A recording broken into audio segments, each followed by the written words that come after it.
This episode may contain content of a graphic nature, including descriptions of physical and sexual violence against adults, children, and animals. Listener discretion is advised. Hi everyone, I'm Tanya. And I'm Talia. And we are Crimes and Consequences, a true crime podcast.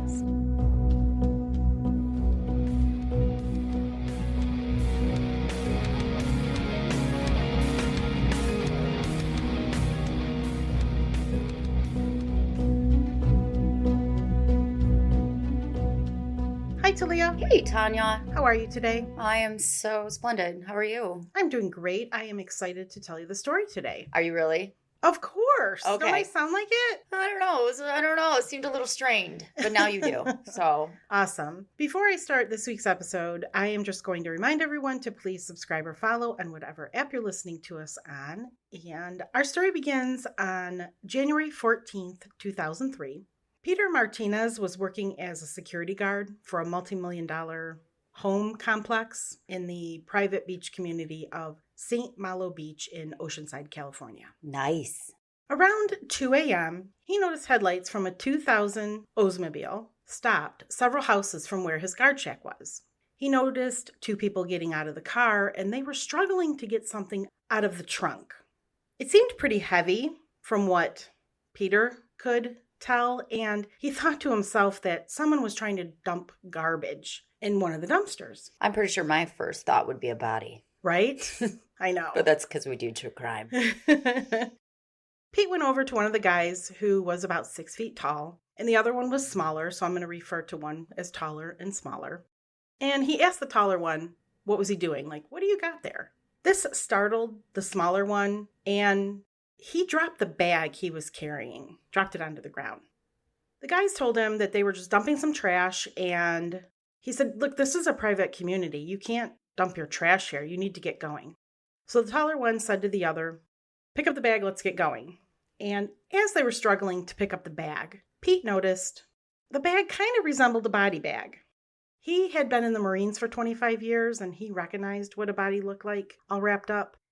Even though he couldn't see initially what was inside the bag, he watched as they hoisted this bag up, struggling to get it into the trunk, and that's when he noticed what he thought was a human foot dangling out of one side of the bag. Oh, shit. He shouted to them, stop, put the bag down, freeze kind of thing, and he grabbed his pistol, which he pointed at them. Wow. I know. He's trying to, stop what's going on. The taller one yelled at him, you're just a security guard, fuck you. And they got the bag into the trunk, slammed it, and they sped off. Oh, that is totally something I would have said. They didn't get away, however, before Pete managed to get their license plate number, and he called the Oceanside Police Department to report what he saw. Later that day, Orange County Sheriff's homicide investigator, Andre Spencer, was looking over a ravine off the Ortega Highway. He was responding to a call that someone had made where they reported what they thought were human remains in a field near mile marker 79. As investigator Spencer used a pair of binoculars to scan the land over the ravine, he spotted a torso. It was about 170 feet away from him, and as he focused on it, he was sure it was the headless, handless torso of a white female who was only wearing panties. So she was missing her hands and her head. So I'm going to take you back in time and tell you some of the background of this story. Armando Bautista immigrated from Belize to the United States in 1981. He worked as a handyman, and while he was on a job, he met a woman named Jane Osborne while she was a student at the University of Wisconsin, Parkside. So we're in Wisconsin. She was 19 and taking classes to become a teacher. Jane was fluent in Spanish, and their romance blossomed over the next several months. Armando was excited to show her his hometown of Corozaltown, which was a lobster exporting community on the northern coast of Belize.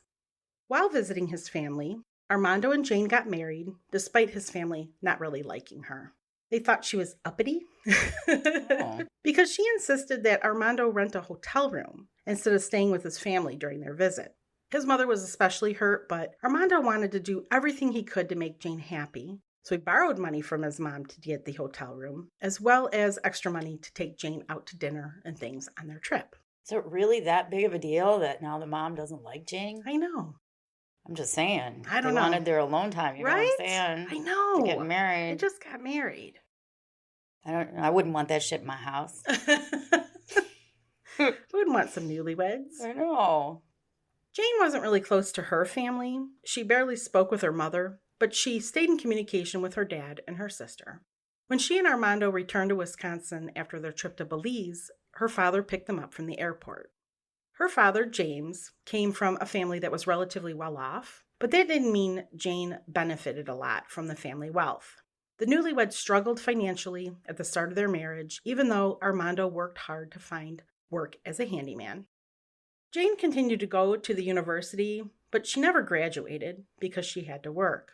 Armando and Jane ended up in the Hickory Manor Apartments, which was a low-income housing complex, and Jane eventually found work at a nearby electrical plant in Waukegan. After being married about 8 months, Jane found out she was pregnant, and her first son, Jason, was born on August 25th, 1982. It's not very long after when they met either. I mean, they've probably only known each other less than a year and a half. Jane didn't have very many friends at this point. She lost touch with a lot of her high school friends, but shortly after Jason was born, she reached out to an old friend named Joyce. She was excited to connect with Joyce because Joyce was also married and had a young family. She was actually a stay-at-home mom, and she babysat for Jason when Jane went back to work because she and Armando worked outside of the house. It didn't last long, though, this babysitting arrangement, because one day Jason got a diaper rash, and that was it. What do you mean that was it? Jane didn't want her watching Jason anymore. Oh, okay. Jane and Armando's marriage was a struggle, as I've mentioned, financially, but it also wasn't all love and sunshine and roses. Unfortunately, they got into lots of screaming matches with one another. In August 1983, Jane left Armando. Wow, that wasn't very long. No, it wasn't. And she moved into another low-income apartment in the same town. Armando begged Jane to come back to him and told her he couldn't live without her and their family. Jane didn't want to go back, but Armando told her he wasn't going to take no for an answer, and he would just beg and plead with her regularly, asking her to come back with Jason so they could be a family. On the afternoon of April 7th, 1984, Jane noticed Armando's car sitting in the parking lot at the electric company she worked at. She pulled her car up next to him, but she didn't see him in the driver's seat. She parked her car and she walked around to his, looking through the windows. That's when she saw Armando. His body was slumped to the side and his head was resting on the passenger seat. No, he killed himself. Mm-hmm. She noticed there was blood on his chest, and she hurried to the passenger door, flinging it open, reaching inside to shake Armando. When she opened the door, she noticed a handgun laying on the floor of the passenger seat. She completely freaked out and ran to the security office, telling them what happened. They called the police, and by the time they got to the scene, they observed that Armando was dead and his blood had completely soaked through the seats. They determined he had been there at least 3 hours prior to them being called because rigor had set in. Wow, he wasn't playing around when he said that. No, he wasn't. Wow, that's really sad. I know. He left behind a 2-page suicide note blaming Jane. Oh, man, Yeah. Come on. In the note, he told her over and over again that he couldn't live without her. He wrote, quote, "I wish you the best and all the happiness in the world to you and Jason, and to all my family and loved ones. My earthly belongings belong to you and Jason. Living without you is as good as being dead. I've come to terms with myself and the fact that I'll never live happy without you," end quote. He ended the note by saying, quote, "You're all I ever wanted," end quote. All he wants is her happiness, but he certainly found a way to make her feel like shit. Right? Terrible. I can only imagine, right? The fucking guilt. Right? Jane kept in contact with Armando's sister, who lived in Illinois, even though his sister pretty much hated Jane because she blamed Jane for Armando's death. However, for Jason's sake, she tolerated Jane and would invite her over for dinner occasionally with Jason. During one of these visits, Jane met a man named Jose Montejo. Soon, Jose and Jane were in a relationship, and he moved in with Jason and Jane within 3 months of them meeting. She doesn't like to waste time with men, does she? No, she doesn't. Jose realized that Jane had a really bad temper, and her moods would swing wildly. She often cried to him, telling him she needed help, but Jose didn't know what to do. Jane hated Armando, and Jose noticed she would take her frustration out on little Jason. He noticed that if he paid attention to Jason, Jane would get mad. He didn't understand why she did this, but realized that because she hated Armando so much, she also hated the son she had with him. Jane was never really affectionate with Jason, despite him just being a toddler. So to compensate, Jose would pay more attention to Jason. When Jason was about 3, he was still wetting the bed, and Jane was really embarrassed by this. That's not, I know. He's 3. He's That's 3. okay still. I know, and every time he woke up with wet bed sheets, she just spanked the shit out of him, and this made Jose crazy. Jose's father was an abusive alcoholic, so it just reminded him of his own childhood. When he tried to reason with Jane to get her to stop, she'd fly into a rage and tell him it was none of his business how she raised her son. Things got so bad that Jose decided he had to leave, and just before he was going to, Jane found out she was pregnant. Oh, snap. I know. Damn. Jose asked Jane to marry him before the baby was born, but she turned him down because she believed that the Social Security benefits she received for Jason would end. Jose and Jane's son Matthew was born on July 4th, 1987. So there's about a 5-year age difference between the two boys. Jose noticed a completely different Jane when they brought little Matthew home. She was extremely affectionate and was always hugging and kissing the baby and cuddling him in ways she'd never done with Jason. Jason was always on the receiving end of her wrath, even though he was just a little boy. For example, one time Jane had made 5-year-old Jason lunch, and part of it was a glass of milk. While he was eating his lunch, he knocked over the glass on accident. When Jane noticed, she grabbed him by the shoulders and spanked him with all her might. I mean, he was constantly, every little infraction she got pissed at him about. Jane had never fully confided in Jose about what happened to Armando, and one day she finally told him. Up until that point, Jose didn't know that Armando committed suicide, and Jane confessed to him that in the weeks leading up to his death, she and Armando fought like cats and dogs. Jane told him she was working a late afternoon shift at her job at the electric company when Armando drove to the parking lot. Somehow he got her attention, and he called her over to ask her if she would talk to him. She got into his car, and during their talk, Armando pulled out a gun and shot himself in the chest right in front of her. Well, that's a little bit different than what you told me. I know. Jason was in the car too, because Armando was watching him while Jane worked. Jason was in the car? Yes. When he shot himself, Jane took little Jason out of the car and ran to her car and drove home. She was frantic. She didn't know what to do. I mean, she was completely freaked out, right? And eventually she came back to the parking lot, told the security that she found Armando in the car like that. Why would she do that? I know. I'm sure you're going to tell me. No, I don't know why. Okay. I don't know why. I mean, other than she freaked out. I can't imagine nobody else was there. But nobody else was there. It didn't get reported until she reported it. After learning the story, Jose realized that because Jason reminded her of Armando and brought up her bad memories, that's why she was really cold to her son. I'd mentioned Jane wasn't close to her family, and in the 1 year that Jose had been with Jane, he only saw her parents a total of 3 times. She blamed a lot of things on her parents, like, for example, she blamed them for her asthma because they were both smokers, which might have contributed to it. I don't know. Well, we got to blame somebody for our problems. Exactly. We certainly can't blame ourselves. So Right. Parents are the best thing. Yes, parents are the perfect targets. In January 1988, she visited her parents, and when she came home, she was in a terrible mood. She told Jose that she was never going to see them again, and she ranted and raved about how much she hated them. While she was telling him this story, she picked up Matthew and then dropped him. Jose was shocked.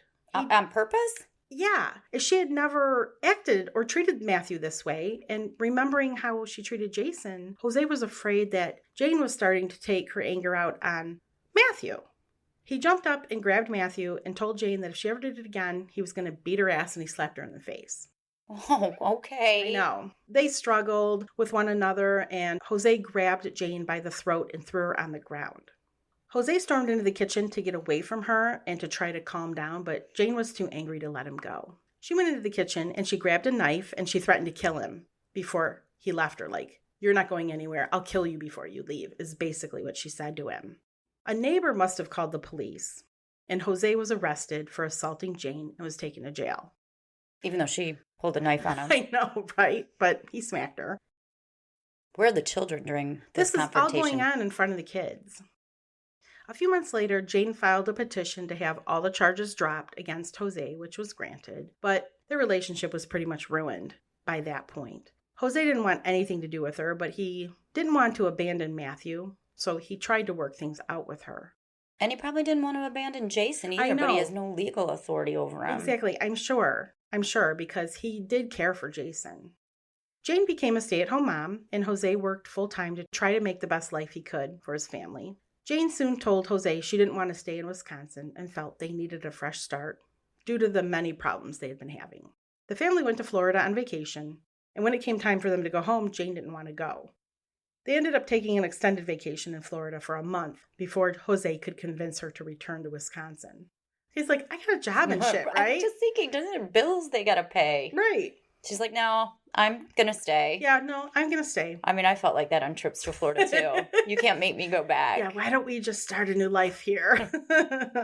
Luckily, Jose was able to get his job back when they returned to Wisconsin, but by then, Jane was convinced they needed to move somewhere else. This time, she set her sights on California, and Jose relented. The family packed up all of their belongings and headed to San Diego at the end of 1988. When they reached California, they settled in San Marcos in an apartment. Jose found work as a tire technician, and Jason was enrolled in first grade. Where is San Marcos? It's close to San Diego. Nice. I think it's maybe like a half an hour away. That's a nice area. Oh, yeah. Sunny skies. That's all I think of when I think of like San Diego is sunshine. And blue ocean. Mm-hmm. Jose had hoped that Jane would be happy. You know, now that we've settled, we've moved, look. But Jane started to just do weird things. Like one of them was she made the family only eat a strict diet of lettuce and vegetables. What? He can't survive on that. that. Jose noticed she was still only giving affection to Matthew, which really bothered him, and his patience with Jane came to an end in the early 90s. By then, Jane accused Jose of cheating on her, and she would obsessively go through his dresser drawers and his pockets when he came home from work. Jose wasn't cheating on her, but one day he had brought a phone number of a male coworker home, and she found it in his pocket, and she's like, what the fuck is this, right? Whose number is this? The two men had struck up a friendship at work, and they were going to get together sometime outside of work, but when Jane found the number, she called it. When a woman answered, she flipped balls. I know. Jane started a fight with Jose by grabbing a knife in the kitchen. Well, there she goes again. I know, with this fucking knife, and she started just stabbing his clothes and tearing holes of them, shredding everything. Jose decided, okay, I've had enough. And instead of fighting back, he packed his things and left. Jane told him that if he left, she was going to call the cops and tell them that he was sexually abusing Matthew. What is going on, Jane? She is losing it. Mm-hmm. They did have a brief reconciliation, but due to the volatile relationship they had, it eventually ended when Jose went to jail after he and Jane had a physical fight. He pled guilty to a felony spousal abuse charge. Felony. Yes. Ooh. And was sentenced to a year in jail and a $100 fine. Jose never saw the boys again, and the day before he was released, he called Jane, but the number was disconnected. He never saw the boys again? Mm-mm. With Jose out of the picture, Jane was on her own with her two boys. Even though she didn't talk to her family, she still talked to her grandmother, Charlie Mae. Charlie Mae would send monthly checks to Jane that helped support the family, and she did that for years, I'm just going to tell you. Jane found housing for the boys and her, but the neighbors always thought she was a little off. They felt like she acted like she was better than everyone else, and they noticed she didn't have many friends. She also became target of much of their gossip. For example, she was usually home most of the day, but would always go out in the evenings around 8:30. What was she doing? Well, I don't know. She sometimes wouldn't come home until the early morning hours, and when she went out, she was dressed in like short leather skirts and fishnets. She's hoeing around? The neighbors nicknamed her Trixie. Oh. And they were convinced she was like a high-priced call girl at night, but I never found out what she was actually doing. So that's just rumor and speculation. She could have been just dating and not coming home, but I don't know. Not judging. Not judging. Not judging at all. She was hoeing around. Good for her. If she was, good for her. Besides this behavior, like the neighbors focusing on what Jane was doing, they also noticed how she treated the boys. On one instance, a neighbor named Rosemary saw Jason sitting on the curb outside his house, and he was crying. She went up to him to check on him, see if he was okay, and she asked him, "Why are you crying?" Jason told her he couldn't get inside his house, and Rosemary thought he had locked himself out. However, during their conversation, she found out that Jane was home and that she had locked him out of the house because he had made her angry. I've wanted to do that a few times myself to my children. I haven't. Just get out! But I've wanted to. Before I tell you more, we're going to take a break. In 1995, Jason began to suspect that his mom suffered from some kind of mental illness. He was only about 13. Earlier that year, they had a huge fight. He bought a pack of cards for that game, Magic the Gathering. No Have you ever idea. heard of that? It's like a card game that kids play. There's characters on the cards, kind of like Pokemon has characters on the cards. I don't know much more than that about this game, but the pack of cards had only cost Jason $1. When Jane found the cards, she flew into a rage when she realized that Jason had bought them because he wasn't supposed to have any money. How could he afford $1 for these cards when he didn't have any, so he must be stashing money somewhere. During their confrontation, Jane grabbed a belt and she snapped it at him. The tail end of the belt caught him in the eye, which eventually formed a bruise. During that same year, in the summer, Jane took the boys to Las Vegas, which is only about a 6-hour drive from their home in San Marcos. Toward the end of the trip, Jason had turned on the television and saw the musician Duncan Sheik performing his hit song, Barely Breathing. Remember that song? Yeah, I am barely breathing. Yeah, that song. Okay. I'm glad you know it. Of course I do. It was a great song, right? It still is. Jane stood in front of the television as if in a trance. She pulled Jason aside and said, "I have a secret." She told him she had met Duncan Sheik one night in a bar, and now he was singing a song that she wrote. She was incensed, girl, that he was getting rich off of a song that he had stolen from her, and now he wanted to kill her over it. Now he wanted to kill her? Yeah. Duncan Sheik? Duncan Sheik wanted to kill Jane. Oh. And she tells this to Jason. Over the next several months, Jane tried to get in contact with Duncan Sheik. She was convinced music industry executives were spying on her. I'm having a hard time taking you seriously right now. Okay. I know. And she stopped going out in the daytime, wholeheartedly believing that Duncan's people wanted her dead. She stopped using cell phones and spent hours researching the singer. She bought his CDs and read the inside cover from back to front, searching for clues for ways that she could get in contact with him. Well, she clearly has a paranoid personality disorder at the very minimum. Yes, definitely. With some sort of mood disorder added in. That she wasn't being treated for. Clearly she's not well. No. She found Duncan's management firm in Boston and called and told them she was an old friend of Duncan's and asked that her phone number be passed on to him. Of course, Duncan had never met Jane, and because he didn't return her call, she told people he was deliberately trying to avoid her because he couldn't admit that he ripped off her song. As you just mentioned, her paranoia went into full force that year. She had a very long list of people she believed wanted her dead, and her focus grew to encompass entire ethnic groups, particularly focusing on Mexicans and Jews. She told her neighbors that someone was hiding in her backyard and stalking her. At first, they believed her because she was acting so genuinely terrified. She even called the police, telling them someone was in her backyard hiding and stalking her, but they never found anyone. In spring of 1996, Jane called a neighbor of hers, Paula, and begged her to come over. She told Paula and her boyfriend, Brian, that there was someone in her backyard and that it was one of those quote-unquote illegals. The pair ran over to Jane's house because she was so frantic, and they searched. They didn't find anyone, even though Jane insisted by pointing to a bush and saying, "Can't you see? This is where he's been living. He sleeps under that bush." Probably Duncan Sheik. Yeah. Right? Sorry. Poor Duncan Sheik was getting these phone calls. Paula and Brian left, and Jane would call them many times over the next several months, only for Brian to come and search for some non-existent person. Jane's descent into mental illness really affected Jason and Matthew. Oh, I bet. I'm sure it's embarrassing, too. They are receiving the brunt of it. Yeah, they are living with her. She moved them constantly all over Southern California. She always thought people were stalking her.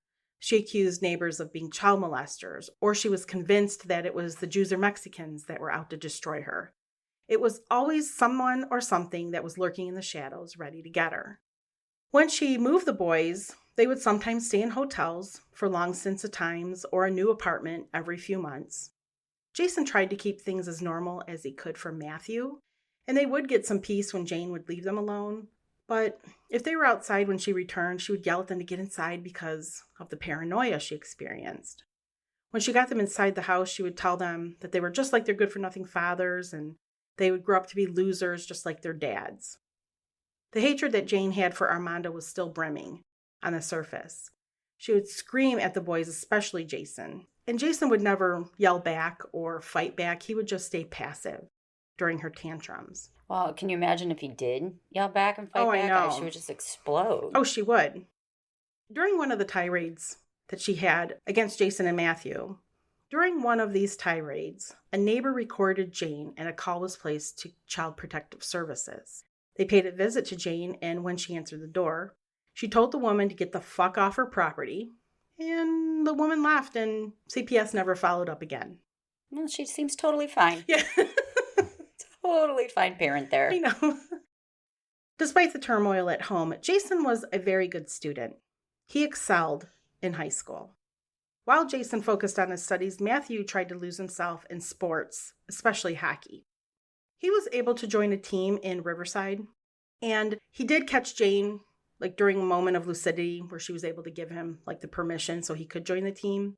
And these periods of lucidity would last for a few months at a time. She was still able to cook and do laundry, pay the bills. Early in the season, Matthew's team asked him often to spend the night or hang out at one of the boys' house off the ice, but Jane always said no.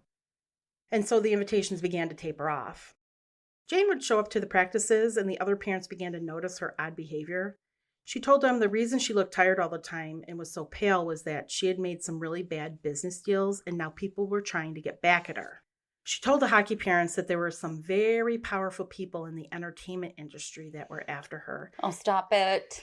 And even though her stories sounded crazy, she was very convincing.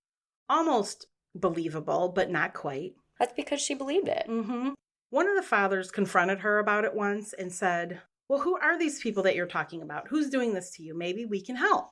Jane responded without missing a beat by looking down at his shirt and saying, "Let me just say you're wearing his clothes." The dad looked down at his Ralph Lauren polo shirt and said, "Really? Really? Really, Ralph Lauren's Really? after you? It's Duncan Chic, it's Ralph Lauren." Things got so out of control that Jane accused the other parents of turning against her and that the people that were after her got to them. Oh. I mean, she's mistrusting everyone. Wow, she is so paranoid. Very. In the fall of Jason's 1998-1999 school year, his guidance counselor met with him and told him he had enough credits to graduate high school a year early if he wanted. Good for him. 16-year-old Jason was ecstatic. He thought, "Oh, this is awesome. I can start my college career early." And get the hell out of the house. He had set his sights that he eventually wanted to go to Harvard Law School. The only thing that was preventing him was getting a signature from Jane to allow him to graduate early. However, when Jason presented it to her, she signed it saying she had graduated a year early from high school, so she was all for it. Jason was excited to leave high school because he was teased and bullied a lot despite being 6 foot and 210 pounds. He had a very timid demeanor. He's kind of nerdy, and therefore he was the butt of a lot of jokes. As a graduating senior, Jason got to choose a quote to put under his picture in the yearbook. And his quote read, quote, "I, Jason Bautista, of unsound mind and lacking common sense, wish goodwill to few people. Instead, I wish bad luck, a lifetime of it, on a lot of people, and laugh at the stupidity of the rest." End quote. They published that? I know! What? I don't know. I think they were probably looking for something more inspirational. I know, right? What? Like, life is a journey, not a destination, and that kind of shit, right? I can't believe they put that in there. I know. And what's going on with Jason? That's pretty dark. That's what I thought. After graduating, Jason was accepted at the California State University at San Bernardino, which was only about a 30-minute drive from where he was living, which meant he could commute and still live at home with Jane and Matthew, so he did not get out and go away to college. Remember I told you Matthew plays hockey. Jane wouldn't allow him to be part of the hockey team photo because she said that Matthew's father was a very important person in Hollywood with lots of money, and he was trying to find Matthew. Poor Matthew. I know. I'm just thinking, how humiliating. Right. As if being a teen isn't hard enough to be a teen with a crazy mom. I know. Damn. She said that if Matthew's father ever found him, she would never see him again. Jane's behavior got so bad that the coach of the team broke the news one day that Matthew was being removed from the team. The coach made it clear that his removal had nothing to do with Matthew and had everything to do with Jane. Why isn't anybody trying to help these children? I know, right? Call CPS again and again and again until they finally get her the help. I keep saying I know, but yeah, exactly. She does need help, and these boys need help. He was removed from the team because Jane would come to the practices and just argue and yell at the other parents during the games and the practices. He was crushed by this news, and he started to cry. When Jason found out about it, he was just pissed. He told Jane she was crazy, and he finally confronted her. He was fed up, and he just couldn't take it anymore, but Jane wasn't going to take that kind of language from her son. She asked him, "Who's gotten to you? You're on their side." Jason said, "Nobody is out there that's gotten to me, and you're just crazy."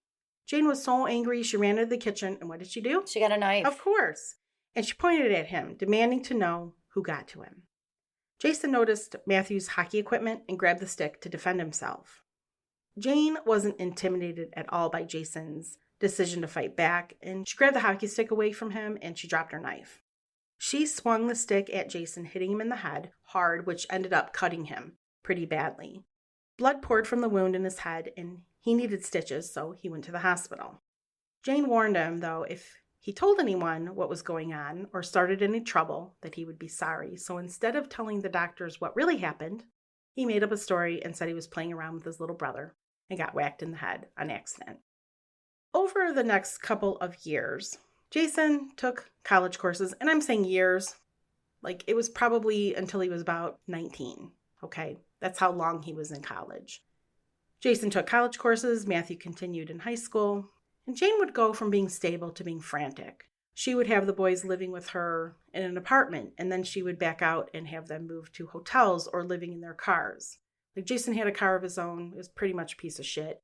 And she also had a car, so sometimes they would sleep in their cars.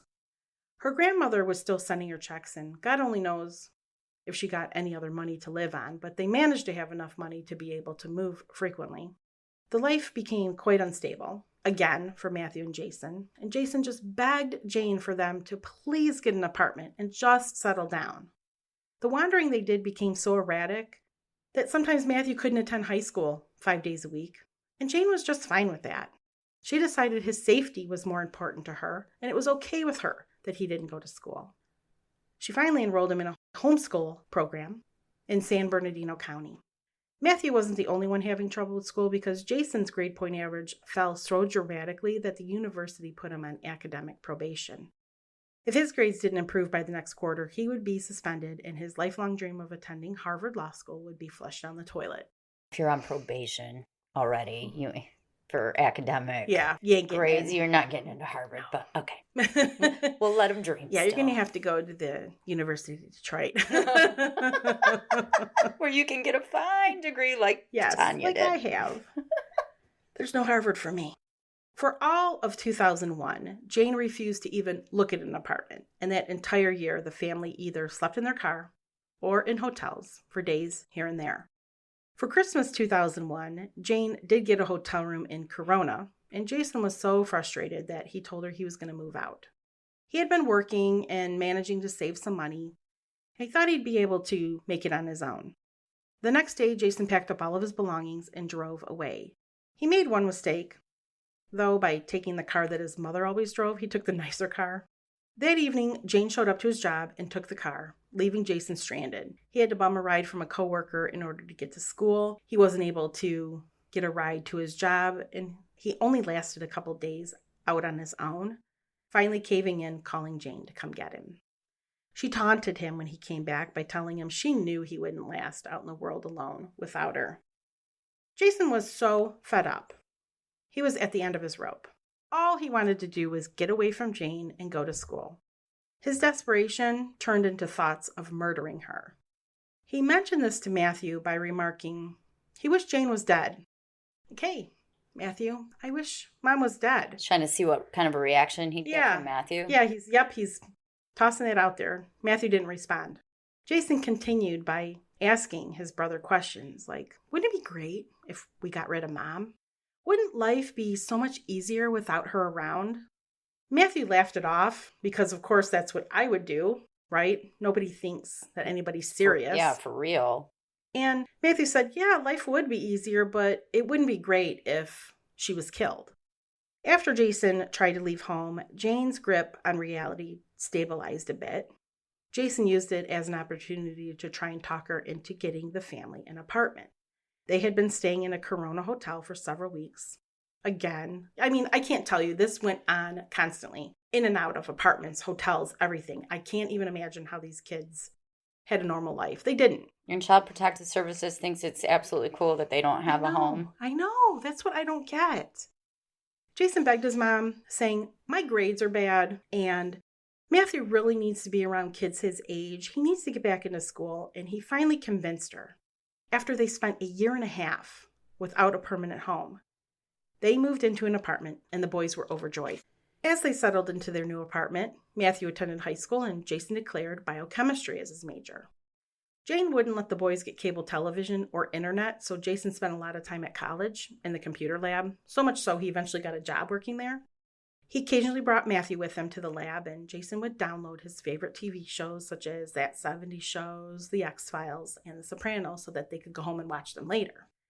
The apartment that the family lived in was decorated pretty sparsely. There were no mattresses in any of the bedrooms, and instead the family slept in sleeping bags on the floor. They had televisions, but as I mentioned, there was no cable. They had no phone or couches. But despite not having much in the apartment, the boys were very happy because they at least had some stability. But as you know, all good things come to an end. And starting in October 2002, Jane informed Jason that the man next door was a pedophile. And he's like, oh, fuck, here we go again. I know that's the reaction he had. My thing is, none of her sons are small children anymore, right? Right. Jason's like 20 now? He's got to be like 19. He's probably somewhere between 18 and 19 years old. Jason just knew her mental health was in the decline. He knew to ignore her, but she kept insisting that the man next door was coming to get her and Matthew. I don't know if a pedophile would really be interested in her. Jason tried to reason with her and told her he doesn't want to hurt you or Matthew. Pissed that he didn't believe her, Jane accused Jason of being a child molester and of molesting his brother while she was out. In November, Jason told Matthew, we need to make a decision. He told his brother that Jane needed to be gone, and since she didn't have any friends and rarely talked to her family, no one would really miss her anyway. They could continue to cash Grandma's checks, and Jason was working, earning about $2,000 a month, and therefore they could stay living in the apartment even if Jane was gone. Matthew listened as Jason went on, and he got really scared when Jason told him that he was going to need Matthew's help in killing Jane. Jane was very strong, and in order to kill her, Matthew was going to have to hold her down. Matthew completely refused, saying, I can't do that, and I can't help you, but I won't stand in your way. Jason said, okay. The plan he came up with was he was going to get Jane all riled up in an argument, and he would fight back this time. And when things started to get a little crazy, Matthew was to go into another room and Jason would take care of Jane. I thought he needed Matthew to hold her down. Well, plans changed? Yep, plan changed. On the morning of January 14th, 2003, Jason showed up to his study group at the university. He had a biology test later that day. He went to the computer lab for his job and he stayed at school pretty much all day, getting home about 7 p.m. Jane was cooking some pasta in the kitchen, and Jason sat in front of the TV with Matthew, watching Matthew play video games. After about 10 minutes, Jane started complaining again about the pedophile neighbor. She insisted this man's picture was in the newspaper. And Jason was just like, you know what, just leave me alone, and I don't really want to hear any of it. Jane got really angry that Jason was trying to blow her off, and they got into an argument. She threatened to kick him out, and she went into his room and grabbed a suitcase and started putting his clothes in it. He said, you can't throw me out. My name's on the lease. That's a valid point. Right? I mean, hello, I can do whatever I want. He screamed at her and said, fine. So, started packing his clothes too. You can just imagine this chaotic scene. The fight grew louder and louder, more intense. And when this happened, Matthew went into his mother's bedroom and closed the door. In her room was her little dog. I didn't mention it before, but she had a little dog. And so he sat with the dog for about 10 minutes, petting it and trying to forget the chaos that was happening in the other room. He eventually turned on the TV that was in his mom's room and just turned up the volume really loud, and he sat there with the dog. After about 15 minutes passed, Matthew heard a really loud thump and everything got quiet. He didn't leave the room, though, and stayed staring at the TV, holding the dog, not knowing really what to do next. In the other room, Jason stood over Jane's body after he had knocked her to the floor, and then he strangled her to death with his bare hands. After she stopped moving, Jason went into the bedroom to get Matthew. Matthew realized that Jane was dead, and when he made this realization, he was shocked that he didn't feel anything, like he expected to be more upset. Matthew asked Jason, well, what are we going to do next? Jason said, well, we're going to have to take care of it just like they did on The Sopranos. Oh, no. Jason was referring to an episode where Tony Soprano dismembered someone that he had just killed. He chopped off the head and the hand so that you couldn't identify the body. Matt shuddered and told Jason, I need to go outside and have a cigarette. We got to pump the brakes here. Jason used that time to go to the grocery store to buy rubber gloves, trash bags, a gallon of bleach, some Mountain Dew, because you need fuel apparently, and a pack of gum. When he returned, he found the knife set in the kitchen and put a large butcher knife and a pair of shearing scissors on the bathroom counter, along with the items he had just bought.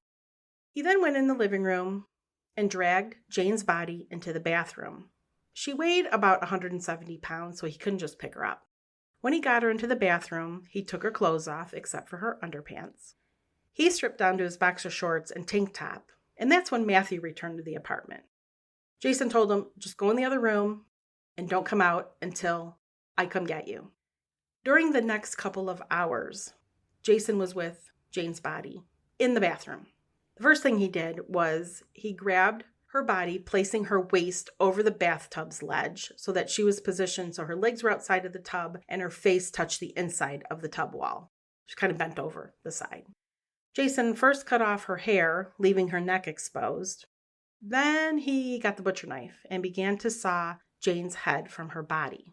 At the first sight of blood spilling from her neck, he threw up in the toilet until his stomach was empty. Eventually, he was able to remove her head and her hands.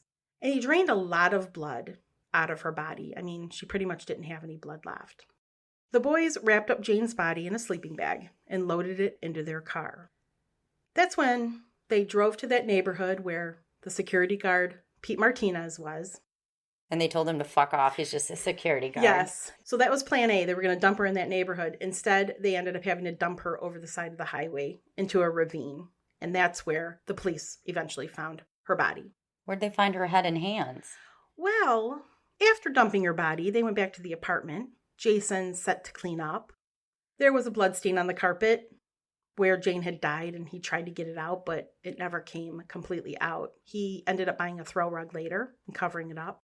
He drenched the bathroom with bleach and cleaned every spot. What they did with her head and hands was, after they dumped her body, they put them in a duffel bag and put the bag in the coat closet in the apartment. That's not a good solution. No, it's not a good solution. Matthew didn't find out that Jason had cut off Jane's head and hands until the next morning when he saw a news report on the TV, saying this body was found. Then he was like, oh my fucking God. He demanded to know what had happened. He confronted Jason. Jason said, just don't touch the duffel bag in the closet. Oh, okay. Because he was trying to figure out what to do with it. What did Matthew think he was doing in the bathroom? I know, right? I'm just curious. Exactly. That's what I want to know. I'm sure none of them are thinking rationally throughout any of this. No. Clearly. Exactly. For the next couple of weeks, I don't think it lasted very long, the boys did live a very blissful life. They told their friends that Jane had left town to visit family, and they had friends over, for the first time in their lives. They were able to have friends over. They were eventually caught when the report made by the security guard, Pete Martinez, finally landed on the detective's desk in charge of the investigation. Oh, because he got the license plate. Yes, he got the license plate. So it didn't take them long to figure out what had happened. And Jason eventually confessed. He did try to protect Matthew, saying, I pretty much did everything. Jason Bautista was convicted of first-degree murder in the killing of Jane. His half-brother Matthew, who was only 15 years old when Jane was killed, testified for the prosecution, saying he didn't help kill his mom, but helped dispose of her body.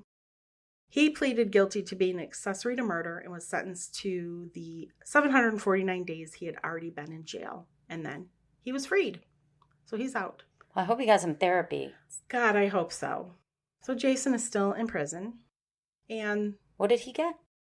25 to life. 25 to life. Yes. I'm sorry I didn't tell you that. He got 25 to life. The information I got for this podcast was I read a book. It was called Such Good Boys by Tina Dirman. And it does go into a lot more than I've told you here. But it was a pretty good book. I enjoyed reading. Right now. Right. And that's why I told you I have a lot of conflicted feelings because while Jane didn't deserve to be murdered, I felt bad for those boys. I felt bad for the boys. I felt bad for her because she obviously suffered from mental illness, and it would have probably turned out completely different if she had been treated. And there were alternatives for those boys. Yes. I mean, Jason was an adult. Yes. He could have done something different. I'm sure there were options out there. Maybe not good ones, but better than this. Right. He already lived in his car and in a hotel. It's not like that was what was going to happen. He'd already been there. I mean, I don't know. You're right. There could have been many better options. This goes in the pisser category. Yeah. Life's a pisser. Life's a pisser, man. And so is this story. Absolutely. Talia, I'd like to mention that this case was recommended by a listener, so we would like to thank Nicole for suggesting this case. Thank you, Nicole. Thank you, Nicole. And before we go, we have some shout-outs. Shout-outs. Love shout-outs. These shout-outs are for our newest members of Patreon and our Apple podcast channel. We would like to thank Kelsey S., Gloria H., Brandy M., Agnes H., Roisin M., Jason K., Raven L., Kathleen B., Dieland Lust. What? Dieland Lust. Mm-hmm. Wow. Zoe F. Wonder if that's her stage name. I know. Cammie E., Chelsea, Nicole B., Dave M., Christina F., Casey with a K., Robin M., Beverly S., Donna, Rachel B., Tammy J., Emerald, Quentin S., Amy N., Roberta P., Duane S., Jennifer S., Lindsay, Michelle A., Andrea V., and we'd like to thank our Apple subscribers, Carolyn, Kelly with an I, Ruth, Michelle M., Abby, Leah, and Jordan. But you know who you are. Thank you. Thank you guys so much. And one very important shout out. We would like to give a shout out to Harry, who made some beautiful keychains for Talia and I. Yeah, he personalized them for us, and it was very sweet of him. They're lovely. So thank you so much, Harry. Yeah, I absolutely love them. So thank you. Thank you. If you would like to become a Patreon subscriber, please go to our Patreon page at patreon.com/TNTcrimes. You can subscribe to our Apple channel. They both have the same episodes by just going to your Apple Podcast app and click the subscribe button. They'll charge you through Apple Pay. Easy peasy. It's so easy. It is harmless. You can find us on social media, on Facebook and Instagram at Hardcore True Crime. You can go to our website and see pictures regarding all of our episodes, crimesandconsequences.com. You also get information on being a member. And some of the perks of being a member are ad-free episodes. Nobody wants those ads. Nobody wants them. I mean, we want ads. Of course, we want ads. We are not getting paid for ads, but you don't want to listen to them. You get early releases, and there's like 170 exclusive episodes for special, amazing people such as yourself. And there are levels. So the highest level where you get all the episodes is being a first-degree member. Yep. So check out the levels, whatever works in your budget. Either way, we so appreciate you guys for taking the time to listen to us. Well, thank you, Talia, for listening to this week's episode. And until our next one. Try not to kill each other. Bye.